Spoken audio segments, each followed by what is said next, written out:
Yeah, good afternoon, everyone. The first search on Google that anybody who is trying to innovate, the success rate is less than 1% of the companies which get listed on the stock market. What is happening to the others, 99%. And those who are not trying to innovate and getting into the stable, secure life like a middle-class family is, their every fifth house has a sickness and every fourth relationship is struggling. So where do you go?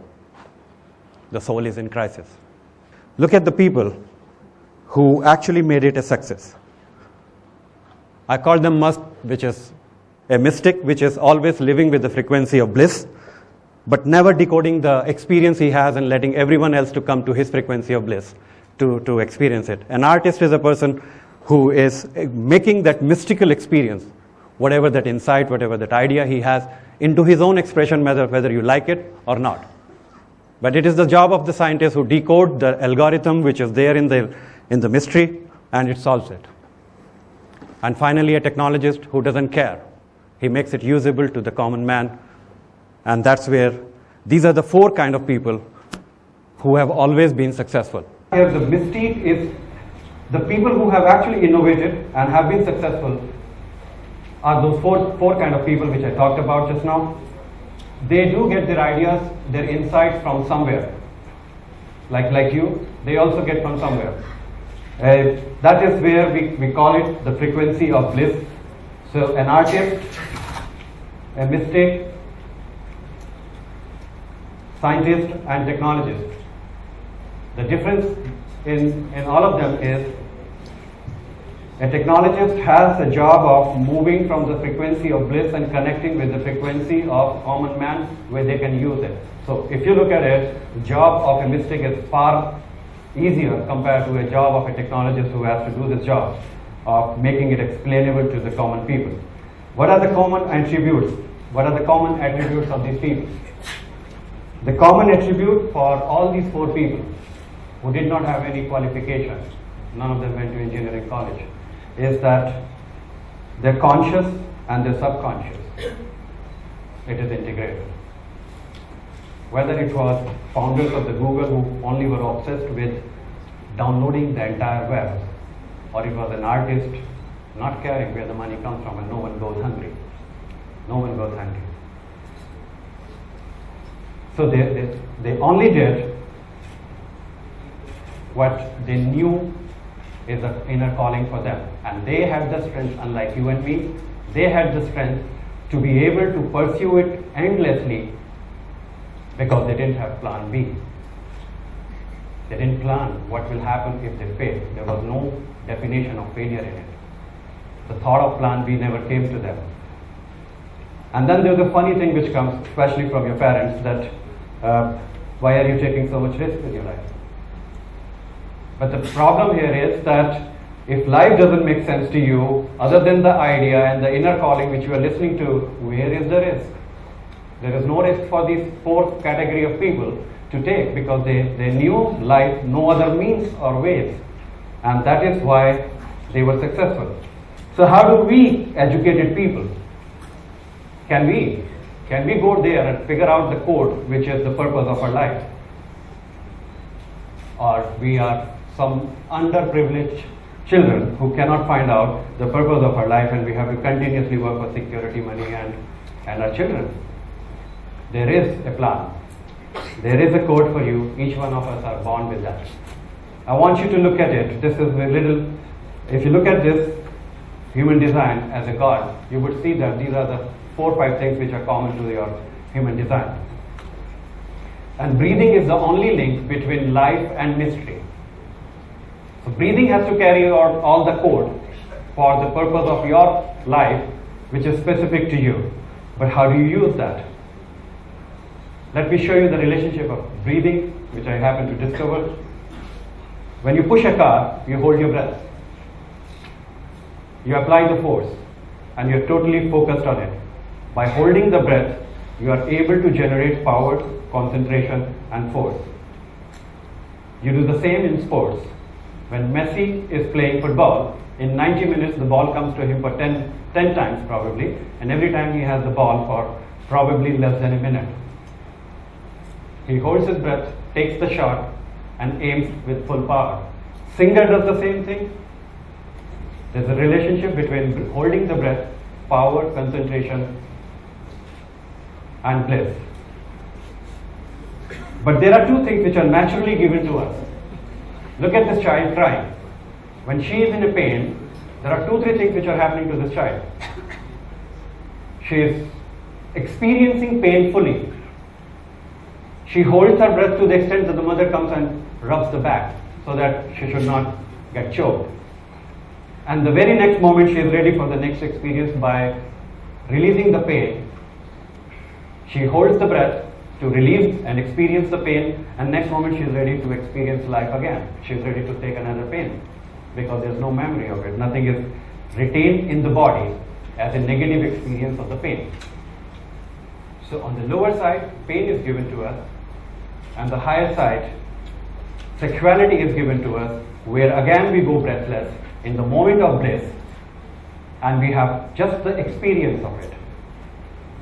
So on the positive side, you have bliss frequency given to you naturally. On the negative side, you are given pain and natural ability to deal with it, and that makes your amplitude. That's the natural relationship. So power, focus, concentration, bliss, and breath, they all are interrelated. So how do you go about it? It's an autonomous process. If we had to breathe, probably we would not do that. It happens to us automatically, and we take it for granted. When you focus on breathing, what are you doing? What you are doing is you are bringing the code of your mystery into your awareness. This comes from the science of Tantra, Swar Yoga. None of these are invented by me. I'm just a system integrator who happened to find the link between all of these things. As a child, 3-year-old, you breathe roughly 24 breaths per minute. Human is designed for 120 years. As an adult, you are supposed to breathe 12 to 16 breaths per minute. That is supposed to be a healthy, normal adult. So if you are breathing at 12 to 16 breaths per minute, your life is designed for 120 years. Of course, terms and conditions apply like a car manufacturer. There is a wear and tear. And if you breath more than 14, which is 20 and above, and if you go to the area of autism and disability, you will find that the child is breathing at roughly 24 breaths per minute, to disability child roughly 30-35, and their average lifespan is actually 35.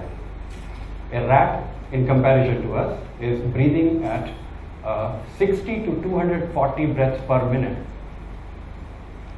and we are still happy to find out that the cigarette smoking causes cancer by giving cigarettes to a rat and establishing that as a theory. So here is the code. More breaths per minute you take, you are going away from health. Less breaths per minute you take, you are coming back to health, and you start to decode the mystery of your own life. And this is where it comes to. If you reach the state of Yoga Nidra, sleep consciousness, so Yoga Nidra happens at a stage where you breath 8 breaths per minute. At 8 breaths per minute, your conscious and subconscious begins to merge. It's a state where your conscious mind cannot carry any thought. You achieve that state where there is a zero thought state.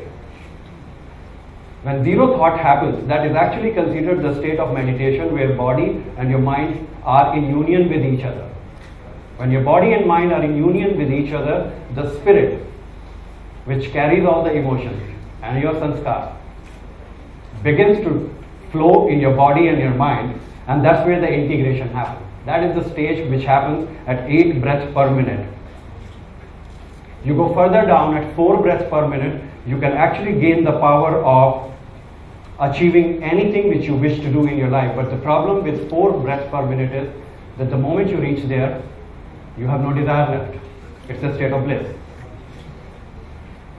It's a state of bliss. So you need to really practice very much to figure it out. At 2 breaths per minute, you are fed by light. Your dependency on food becomes negligible, and that's what you see a lot of sannyasis going to the Himalayas, living for many, many years without having any need for food. They actually achieve a frequency of something like 5 minutes per breath. That's the level at which they actually reach. And that's where they do all the miracles of disappearing and appearing or whatever else. So this is the science.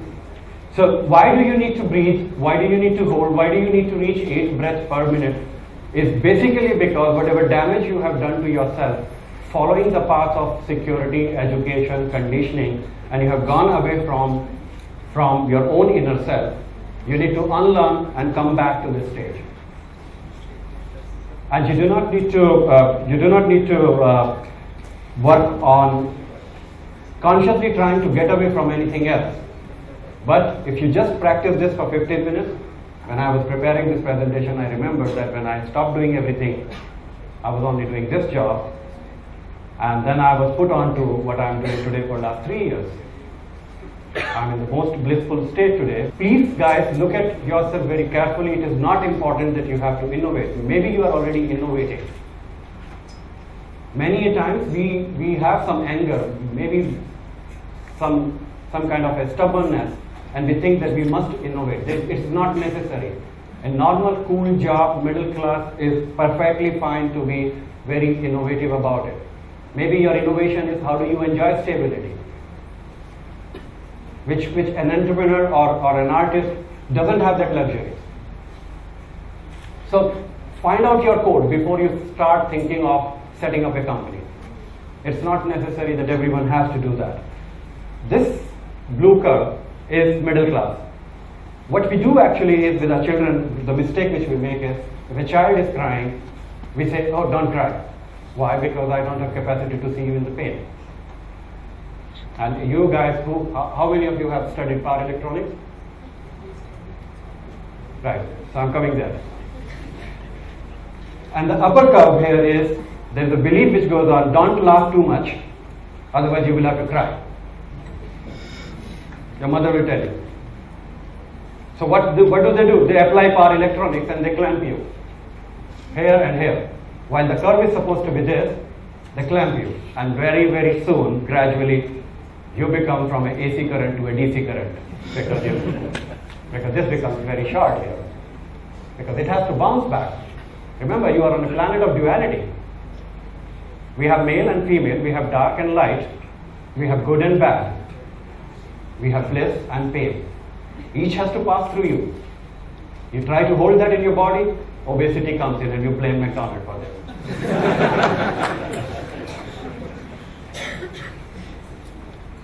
This is the technique.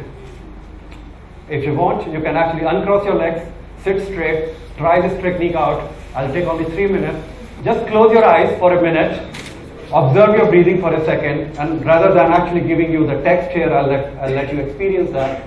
Close your eyes, observe your breathing, don't change anything. Whichever way it is happening, just move on to the second stage where you breathe in little more oxygen than previous time and see that your stomach is getting full. Don't push it, do it gradually.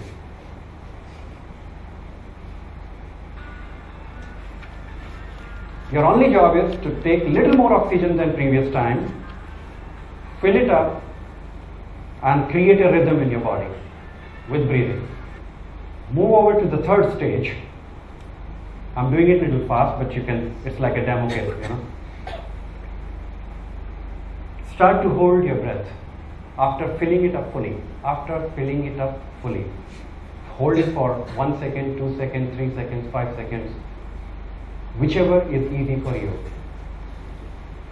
And then release it. And when you release it, again, when you are empty stomach, hold your breath again there for 1 second. Do that 3 times. Each time increase the hold duration by 1 second. Some of you would find congestion in your chest area. Some of you would find that the breath doesn't reach till stomach. But keep trying this and it will happen. Each time increase the hold duration when you empty out and when you are full with this. You would also observe that your thoughts are interfering with the process of breathing. You would have a tendency to have your allegiance towards your thoughts rather than breathing because you are addicted to thinking. Breathing is inversely proportional to thoughts. So when you bring focus to breathing, thought cannot remain there, and that's the whole objective and goal, that you become thoughtless with this process. You can actually come back now. You have done the experience. You can come back, open your eyes, and I'll tell you the rest of the things. Anybody had relaxing moment? Could you do that? Ganesh, you could do that?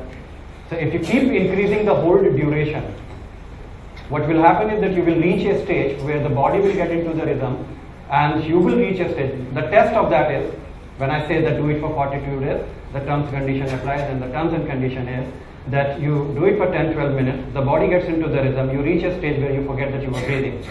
You're drowsy, you get the sensation here, and you reach the state of Yoga Nidra, where you know that you are conscious of yourself and you are subconscious of yourself. And in that state, you would experience 4 or 5 things. I'm giving you all the tests so that you know when you practice at home, you know whether you have mastered it or not. You would see some images, some faces, you'll see some colors and some light. You may hear some sound of universe, from where the Om comes in, if you're lucky. So you reach that stage, remain there for 5 minutes, and then come out. You will find that you have zero thought, and all the stress you were carrying is gone. This is the same technique we use for obesity, and this is the same technique we use for every treatment. And here is the secret which I'd like to share with all of you, which I'm saying for the first time. This technique is 25% of the total treatment I do for mental disorder, disability, infertility, which I do with Mannat Fertility Clinic. And today, this is the only center in the world where results of fertility is more than 50%. No other center, IVF center in the world, has more than 30% results. And each infertility patient has to go through this breathing exercise. We only do this much in their pregnancy.